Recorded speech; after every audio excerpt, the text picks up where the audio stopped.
This IPO has been anticipated by many investors because of the cloud segment that they're in, as well as their massive growth numbers, which we'll talk about later on in this video.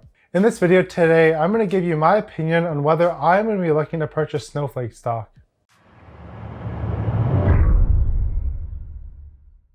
Welcome back to the Fire Grind. My name is Daniel, and on this channel, we talk about stock market investing.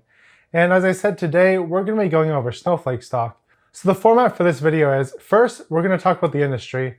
Second, we're going to go over the problem that they're solving and the solution that Snowflake provides. Third, we're going to look at the market opportunity. Fourth, we're going to go over the financials of this company and see how it's growing year over year. Fifth, we're going to talk about the competitors as well as the competitive advantage that Snowflake has over them. And lastly, I'll be giving you my thoughts on where I think this business is going and whether I'm going to be purchasing it or not. So starting off with the industry. Snowflake is in the business of handling data in the public cloud. Data is becoming more and more important to businesses today to help drive business insights. Things like customers' age, location, purchasing histories, as well as usage of the product are all very important to a company in making insights on where to invest their money to improve the products that they sell. This can be done through things like form signups where you give away a lot of personal information, IoT devices or smart home devices, purchasing history. So let's say you have a user account with a company and you purchase through that user account. They can collect your data and the frequency that you purchase stuff. And also things like web browsing behavior. That's like how many different pages you click on a website, how often you spend on each page, how far down the page you get. These are all different insights that websites can take and give to the business. The place where data is stored is moving from the on-site server rooms for companies into the public cloud like on Amazon Web Services or Google Cloud. And lastly, for the big data industry, consumers are moving away from the pay-per-month model to the pay-per-use model. So now let's talk about the problems that Snowflake is trying to solve here. Traditionally, companies have large server rooms within their buildings, and in order for them to increase storage, they have to purchase more physical servers. There's also a risk with how the data is stored on the server, and when multiple users try to access the same dataset, they could accidentally corrupt the data, where maybe user A goes in and changes one value and user B goes and changes another value, and those two pieces of data don't exactly match, and the whole dataset's corrupted. There's also a limitation of the number of users that can use the server resources. And lastly, the data that's stored on these servers have to be in a very specific format, so it could take a lot of time for employees to translate data into the specific format that the data server requires. So Snowflake is able to take data in different types of format and translate that into a database structure. So this takes away a lot of manual labor where employees would have to take the dataset and translate it into a format that the database understands. Storage expansion for Snowflake is as easy as clicking a button. All you do is click that buy button and you could easily get an extra 200 gigs or 500 terabytes if you want. Snowflake also solved the problem of multiple users accessing the same dataset and causing corruption. And they do this through the use of data warehouses, where users who are accessing the same dataset, they actually copy that dataset over to a separate warehouse where each user, A, B, C, and D users, can individually access the data, manipulate that data, and get the results that they want. And lastly, Snowflake allows companies to pull data from multiple different databases, so like between Amazon AWS, Google Cloud, and Microsoft Azure, and pull data from each one of these databases and combine it into one data warehouse and drive some business insights from all that data. Ultimately, Snowflake is saving businesses time and getting them their information quicker so that they can be ahead of their competition. Now we're going to talk about the market size for Snowflake. First off, the cloud platform, Snowflake estimates the total addressable market, or TAM, to be $81 billion as of 2020. According to the IDC, the markets for analytics data management and integration platforms in business intelligence and analytic tools, which Snowflake believes they address in their product, will have a combined value of $56 billion by the end of 2020 and $84 billion by the end of 2023. Snowflake also has a data sharing opportunity which has not yet been defined or quantified by any research institution, but they do believe that this opportunity is substantial and largely untapped. So Snowflake not only has an $81 billion opportunity that they identified, they also have another data sharing opportunity that could possibly be even larger than $81 billion. And this article on Medium that I read actually showed the market share that each of these companies has, and it's extremely small. Snowflake is predicted to roughly own 0.14% of this market. Amazon Redshift currently owns about 0.3% of the market, as well as Google BigQuery owns 0.1% of the market. And clearly, there's a lot more market share that Snowflake can grab, which makes this business so exciting towards other investors out there. Now let's turn over the financials of this company. So first off, because they're IPOing, Snowflake is raising money. So Snowflake shares will be traded under the ticker symbol SNOW or SNOW on the New York Stock Exchange. And their IPO date is on Wednesday, September 16th, 2020. Originally, the shares were priced at $75 to $85 per share. However, as of today when I'm filming this, their share price has moved up to $100 or $110 per share. And Snowflake will be selling 28 million shares, and if we do the math, that will roughly give them $3 billion in money raised. So that $3 billion that they raised will go right onto the balance sheet as cash. Now, if we look at the balance sheet of this company, they already have roughly $700 million in cash. So with this IPO raise, that will put them at $3.7 billion. But if we look at the current liabilities right now, they currently have $477 million in current liabilities. And this puts the current ratio at just under 2.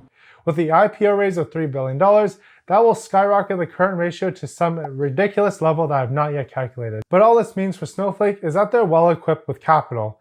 And what are they going to do with this capital? My thought is that they're probably going to go out there and acquire some smaller players to continue to build up their market share and their dominance in the data cloud industry. I should also mention that Berkshire Hathaway as well as Salesforce are putting a large chunk of change into Snowflake's IPO.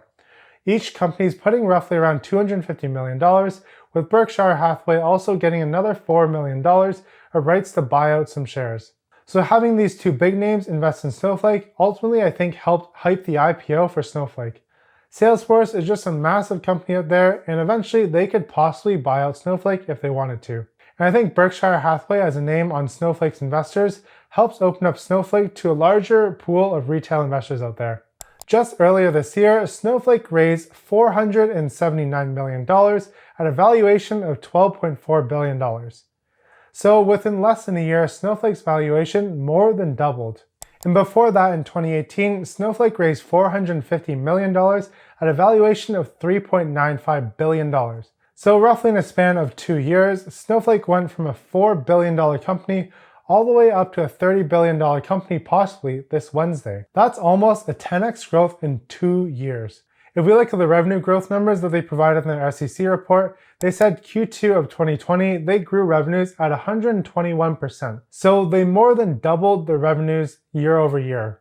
They also had a net revenue retention rate of 158%. This means the number of dollars that their customers were paying a year ago increased by 158%. But one other thing to know about this company is the company is not yet profitable. So Snowflake is taking all their money, reinvesting it back into the business, and a large amount of this money is going towards R&D and sales. This is very typical for any sort of high growth tech company, especially one that's growing over 100% year over year. And if you think about other tech companies out there right now, Shopify is only growing at 100% per year, and a lot of the other ones average anywhere from 30 to 50% year over year. So Snowflake's growth of 121% year over year is absolutely insane. And I don't think Snowflake is going to be able to keep this up going through the next couple of years. However, I would expect them to probably grow at somewhere between 70 to 80% in the next couple of years. And after that, growth will probably slow down to 50 or 40% year over year. That's just how software companies typically work, because when you're still relatively small and your revenues are under $1 billion, it's easier to exponentially grow your revenue. Snowflake also claims to have 3,117 customers, with 56 of these companies generating over $1 million of revenue for Snowflake each year. Lastly, they have a net promoter score of 71, and what this really means is how likely a customer is willing to promote Snowflake's platform. Now let's take a look at Snowflake's advantages. First off, Snowflake is cloud agnostic. And this is very important because their major competitors only live on one single cloud platform.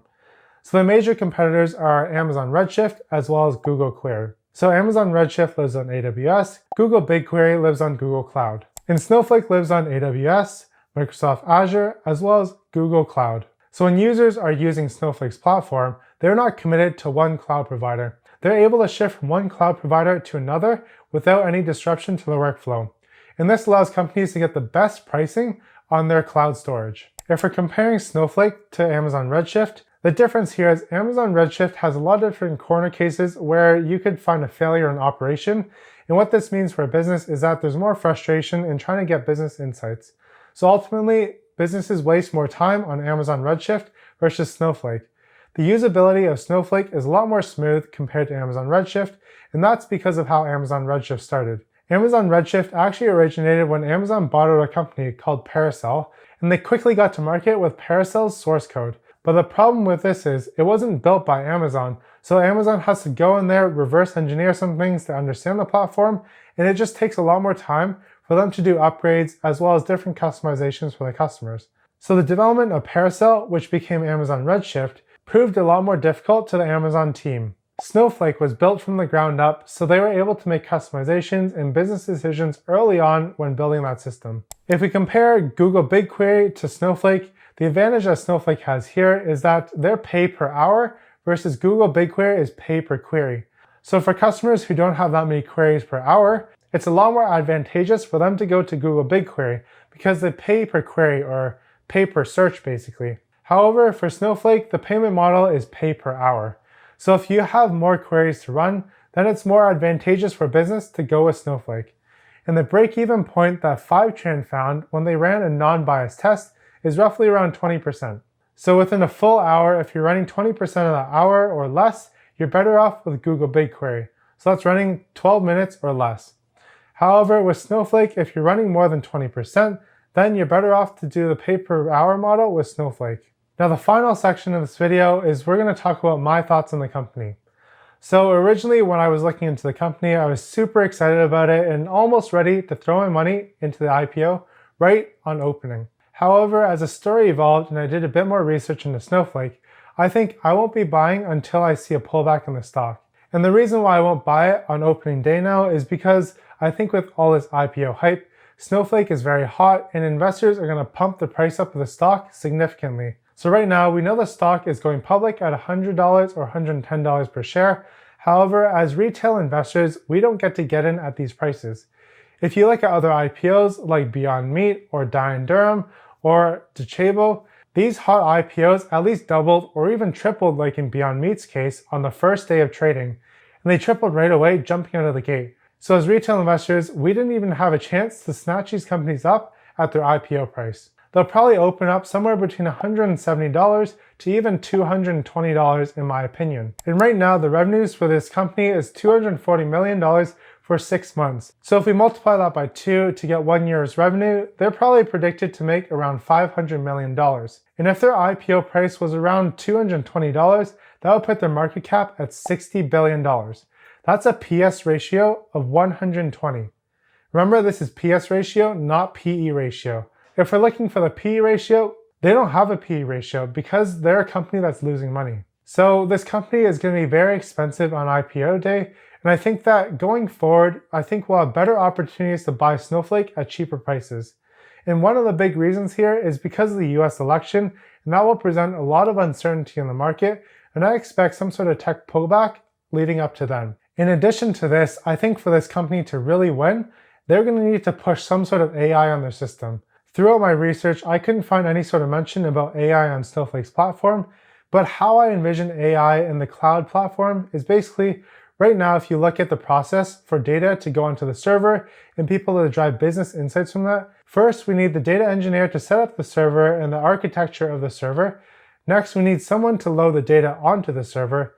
Third, we need a business analyst to pull a query from the server.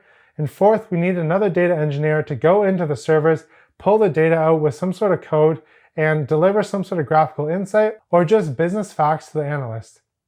So what AI could do is ultimately replace most of the engineering work behind this. The AI could probably set up a server by itself. It can probably perform the query as well as spit out the data for the business analyst to use. The only thing that the AI cannot cover is the business query, and that ultimately comes from the business analyst. And if we look at the average salary for a data engineer on Google, it's roughly $137 per year.